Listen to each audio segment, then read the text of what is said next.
네, 안녕하세요. 박병찬의 부자병법 시간입니다. 오늘은 드디어 발표했네요. 마지막 3기 신도시가 바로 오늘 발표했습니다.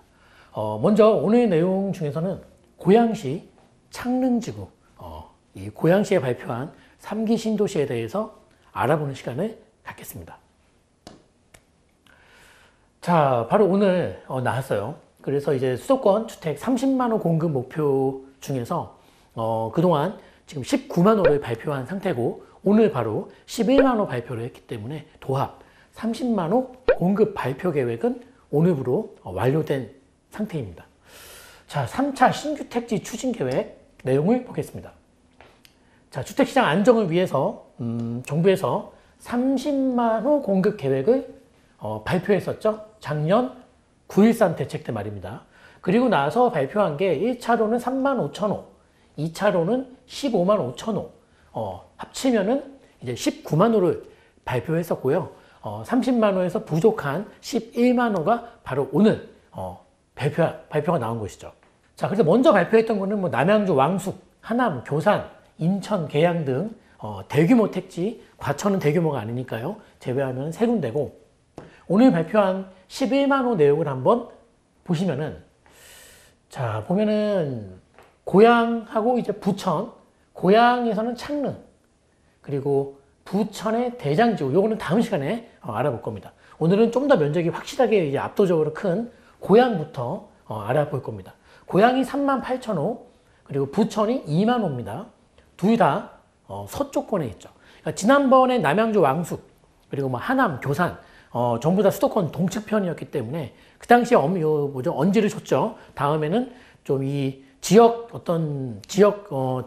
지정 지역에 있어서는 좀 균형을 맞추겠다라고 했죠.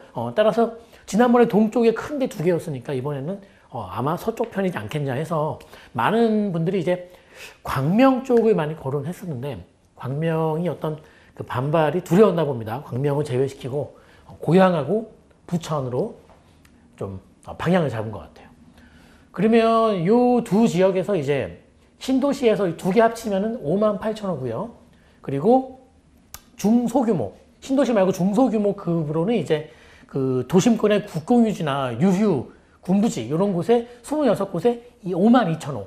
요 합치면은 이제 이렇게 합치면은 11만 호가 발표됨으로써 총 30만 호 발표 계획이 완료가 된 상태입니다. 그리고 이 중소규모도 한번 나중에 다루겠습니다. 물론 큰 것들은 아니에요. 근데 다만 아쉬운 거는 요 밑에 보시면은 중소규모 중에서도 안산 쪽이라든지 용인 구성역 쪽이라든지 뭐 안양 인덕원 쪽, 요 지역들도 사실 주택 공급이 절대로 부족하지 않은 지역들인데 또 한 4만 호 넘는 이런 주택 공급이 이번에 또 잡히게 됐는데요.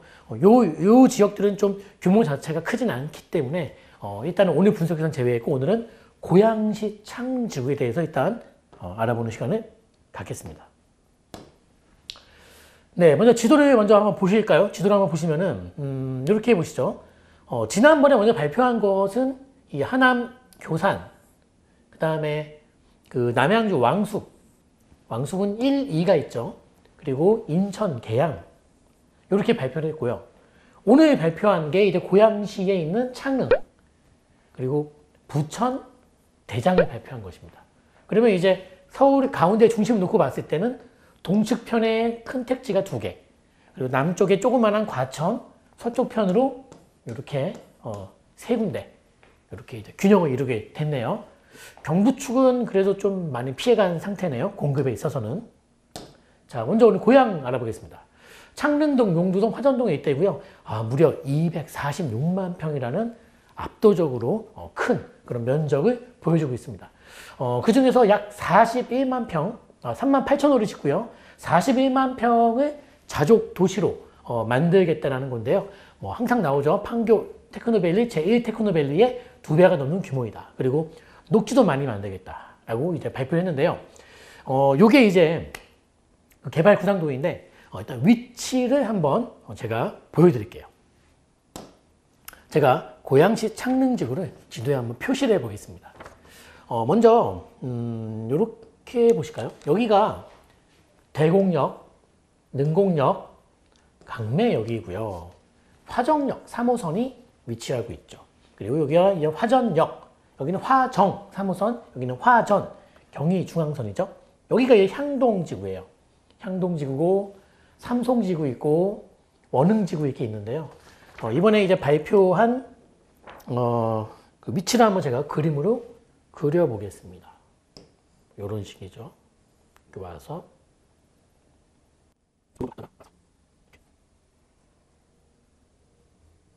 모양이 별나죠? 이렇게 이렇게 생겼어요. 거의 흡사해요. 제가 볼 때는 거의 흡사합니다. 자, 지금 보시는 게 이제 고양시 창릉지구입니다. 창릉지구. 그럼 이쪽에 이제 향동지구 있고요. 향동. 여기는 향동지구고, 이쪽이 이제 원흥, 여기가 삼송, 이쪽이 대곡, 여기가 이제 화정, 뭐 이렇게 되죠. 능곡 쪽이고요, 이쪽이. 그래서 이쪽이에요, 이쪽. 이제 이쪽에 검은색으로 색칠한, 요 일대가 이번에 발표한 고양시 창릉지구입니다. 관련된 내용을 좀 살펴보겠습니다. 고양 창릉지구에 대한 교통계획을 확인해 보겠습니다. 먼저 은평구에 있는 6호선 세절역부터 고양시 고양시청까지 지하철을 신설하겠다라는 계획을 발표했는데요. 이름하여 일명 고양선입니다. 그래서 그 서울의 우리 경전철 중에서 그 세절역과 여의도 또 노량진 서울대를 연결하는 서부선 경전철이 있습니다. 서부선. 요 서부선이 세절역까지 들어가는데요. 그 세절역부터 해서 이제 그 대곡을 지나서 고양시청까지 연결하는 고양선을 발표하겠다는 건데요.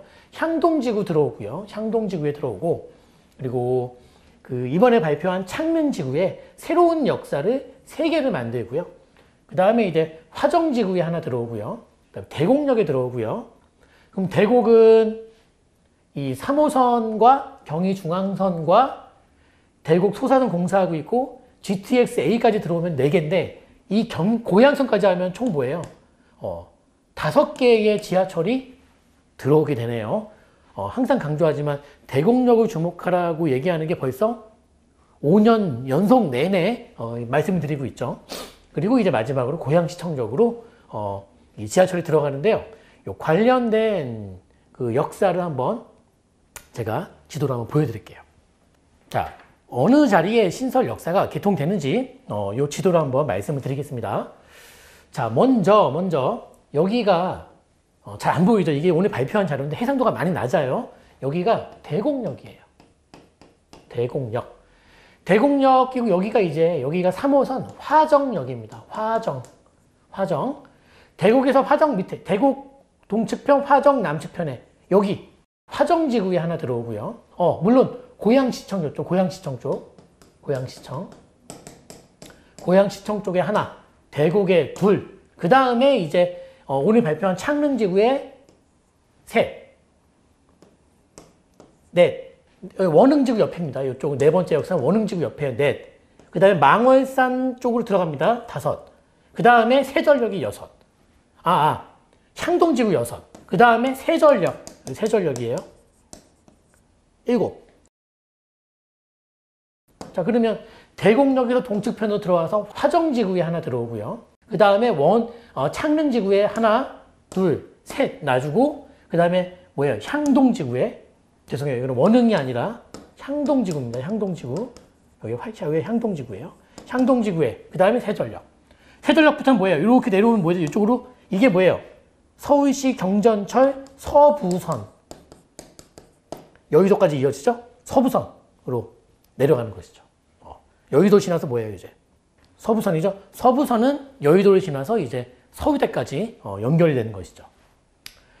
자, 이렇게 신설 역사 위치를 좀 기억해 주세요. 대곡역, 창릉지구에 하나, 둘, 셋, 그 다음에 향동지구, 그 다음에 세절역. 세절역에서는 기존에 있던 서울시 경전철 서부선과 연계된다. 이렇게 이해하시면 되겠습니다. 네, 그리고 교통계획 중에 이 지하철 교통망 말고요. 도로교통망 계획도 있는데요. 간단히 알아보겠습니다. 이쪽이 백석역입니다. 백석역부터 이렇게 뽑아와서 이게 뭐냐면 서울 문산 고속도로죠. 이쪽으로 연계하는 도로 신설하겠다라는 거 확인하시면 되겠고요. 그 다음에 요거요. 요게 뭐냐면은 이 창릉지구와 이 제2자유로를 연계하는 도로 신설하겠다라는 거. 요것도 좀 기억해 주시면 되겠고요. 그리고 이제 창릉지구 내에 요 화랑로라는 도로 확장, 그런 계획들이 있습니다. 네, 3기 신도시 오늘 발표한 그 지역들 중에서 가장 거대한 고양 창릉지구에 대한 결론입니다. 자, 38,000호의 주택 공급이 과연 정말 필요한 지역인가?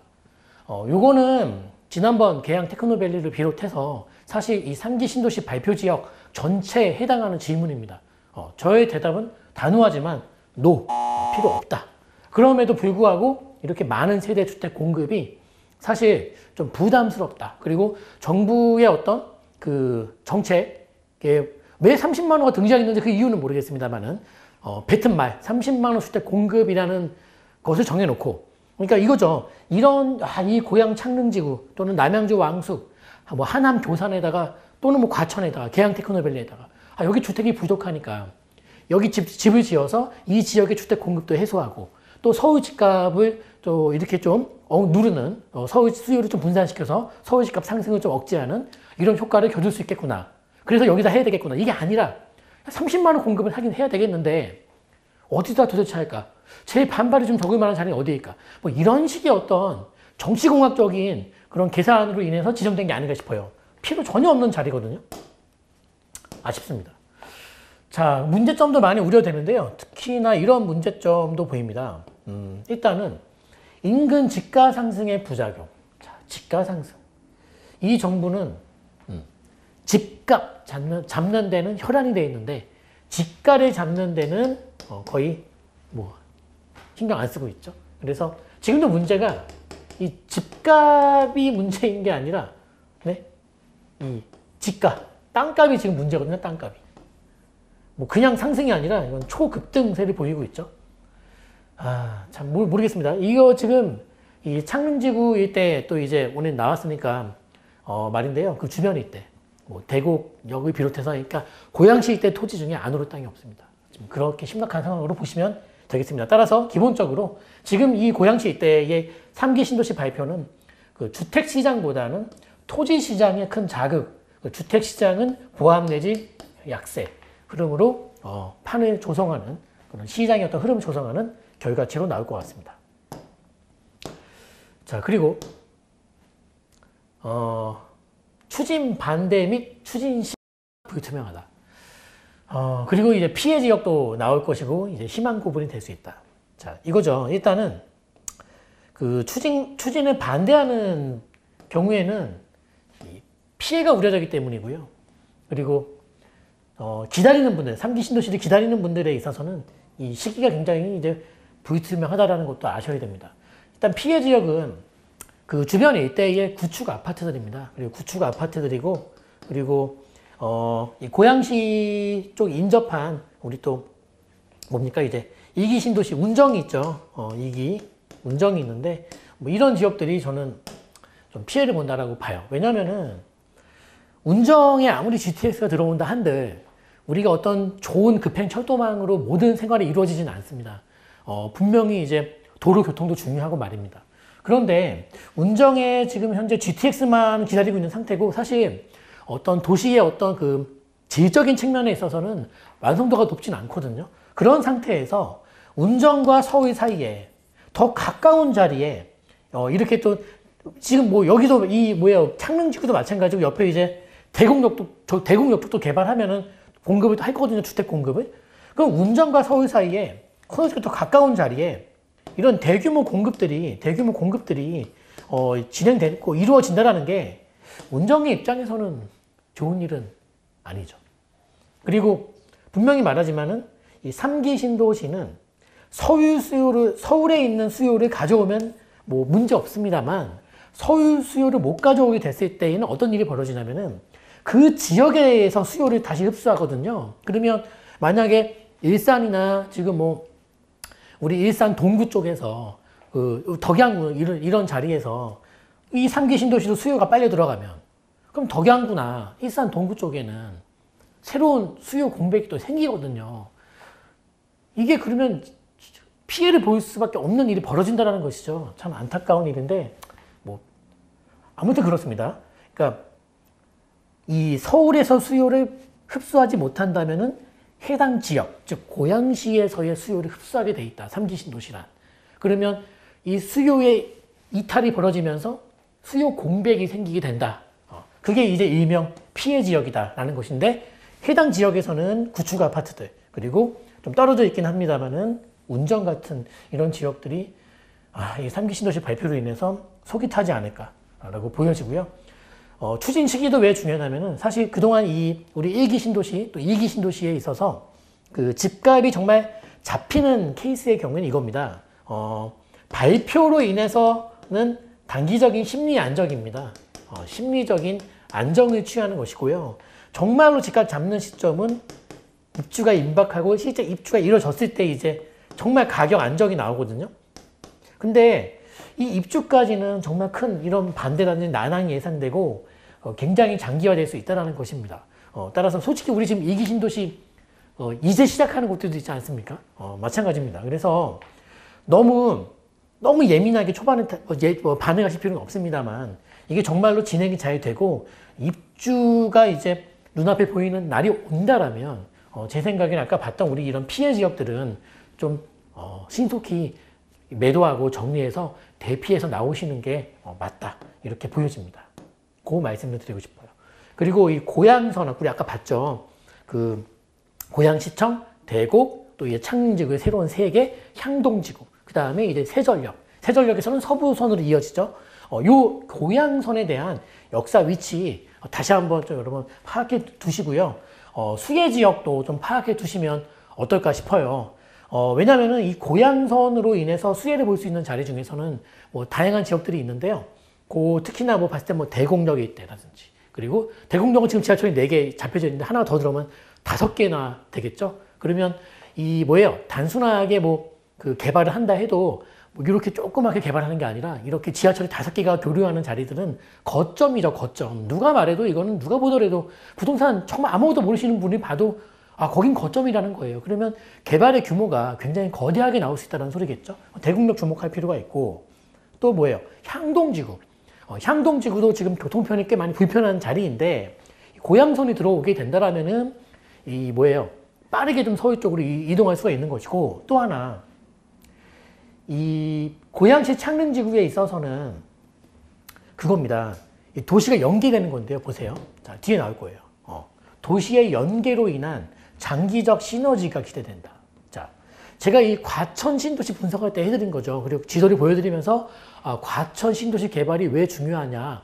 과천 신도시 지도를 딱 펼쳐놓고 개발지를 쭉 한번 그려보니까 과천에서 강남, 강남에서 저 수서, 문정까지 다 연계가 되더라. 이게 위례까지 이어지고 그 위에 저 위에 하남 교산 지나서 미사까지 다 이어지더라. 결국 과천부터 저 위에 미사까지 다 이어지더라. 이게 바로 연계거든요. 이런 연계가 나오면 반드시 나오는 단어가 있습니다. 시너지. 연계가 없을 경우에는 그냥 동떨어져 있는 거예요. 나 혼자 떨어져 있는 것인데 연계가 되면 뭐죠? 하나로 이어지는데요. 방금 전에 봤던 그 향동지구 같은 경우도 지금은 서울의 끝자락, 그 뒤에 고양시는 있지만 굉장히 멀리 떨어져 있고 뭔가 끝이라는 개념이라면 이 창릉지구가 진행된다면은 향동지구의 경우에는 끝이 아니라 이어지는 것이죠. 이어지는 과정에서의 중간 자리죠. 이렇게 보셔야 됩니다. 그리고 창릉지구 다음에 또 이제 어디를 주목해야 되냐? 대곡역이죠. 왜? 대곡역까지 개발되어야지만 일산 구도심과 대곡역, 그 다음에 창릉지구, 그 다음에 이제 향동과 상암 수색으로 들어오거든요. 그러니까 도시가 쭉 이어지는 거에 연계되는 것이죠. 그런 부분들 여러분들 이해하실 필요가 있습니다. 그리고 마지막으로 이제 주목할 만한 부동산은 당연히 인근 지역의 토지들입니다. 지도 잠깐만 제가 보면서 말씀드리면은 자, 여러분 이 지금 항공뷰를 잘 보세요. 지금 보시는 이런 모양들은 아파트고요. 이런 모양들이 다 지금 거의 그 고양시에 있는 그린벨트 농지들이거든요. 그러니까 농지로서의 거의 기능을 상실한 땅들입니다, 사실요. 그러면은 지금 도시의 연계가 왜 중요하냐면은 이 일산 쪽에 이제 우리 뭐예요? 그 신도시에서 이 능곡 쪽까지 단절이 돼 있어요. 다양한 그린벨트인데 이게 뭐예요? 대곡역 이때 개발 예정 지역이죠. 여기 개발되면은 일산에서 이제 바로 덕양구로 연계가 되는 것이죠.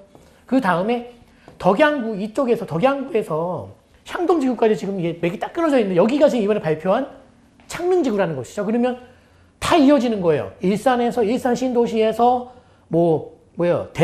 대곡에서 이 뭐예요? 덕양구에서 창릉에서 향동에서 상암수색. 도시가 쭉 연계되는 것이고 이렇게 이제 뭐예요? 이 도시화가 막 진행되는 이런 지역들 중에서 이런 농지들이나 이 그린벨트 땅들은요 안 오를 게 없습니다. 그리고 기계 봤을 때는 이 내비두겠습니까? 다 손보게 되어 있거든요. 그렇게 이제 이해하시면 되겠습니다. 따라서 주목할 부동산은 인근 토지, 다시 봅니다. 대곡역, 또 향동지구, 또 상암수색.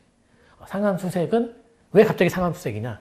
도시의 연계로 인한 시너지가 기대되는 자리이다. 그리고 이렇게 우리가 탑을 쌓을 때 이 아래쪽이 견고할수록 이게 튼튼한 탑이 되죠.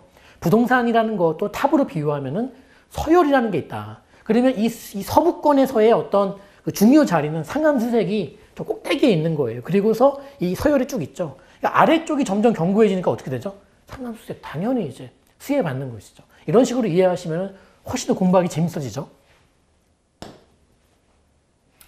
자, 오늘 3기 신도시 알아봤는데요. 저는 이렇게 보여집니다. 3기 신도시는 재앙입니다. 이건 막아야 됩니다. 왜냐면은 아까도 말했지만은 서울 집값을 잡기 위해서 시작된 일입니다. 근데 과연 3기 신도시로 서울 집값을 잡을 수 있을까요?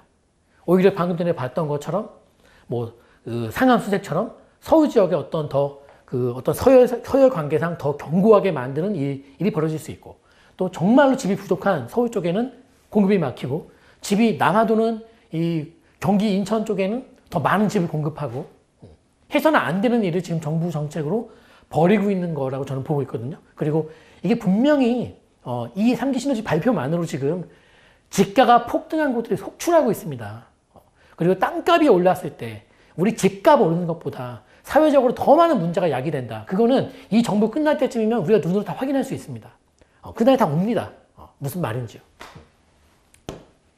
네, 오늘은 3기 신도시 발표를 급하게 나온 자료를 놓고서 분석을 해봤습니다. 가장 컸던 고양시 창릉지구 알아봤고요. 내일이랑 다음 시간에는 다른 지역들 좀 더 면밀히 살펴보는 시간을 갖겠습니다. 네, 박병찬의 부자병법 여러분 항상 응원해 주셔서 감사하고요. 또 좋아요 많이 눌러주시고 또 구독 아직 안 하신 분들 꼭 구독해 주세요. 그리고 주변 분들에게 영상 많이 이렇게 공유해 주시면 감사하겠습니다. 다음 시간에 또 인사드리겠습니다. 감사합니다.